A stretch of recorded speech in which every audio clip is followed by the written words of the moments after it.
What's that, Ntukuzo? Yes. On June 8th, 2025, the boat that was headed to Gaza with activists on it trying to break the blockade and bring food and aid to the Palestinians, the Freedom Flotilla, the Madeleine, was intercepted and boarded by the IOF.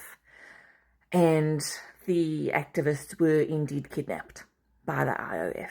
Yes. Oh gosh, there's the bell. All right, we'll get into what happened to them next class. All right. Okay, hold on, Sabelo and Mark. I'll come back to Sabelo. Yes, Mark. What would you wish you could speak directly to the IOF? Do I want to know what you would say? Jou maat vals, jou ma se poes, jou groot kop pitte kop nei, poetsek, jou pitte kop poes, jou ma se poes, jou ma se poes, jou maat eie op jou kop gesny, die klein was van sy wit kool op jou kop, jou nei, jou poes.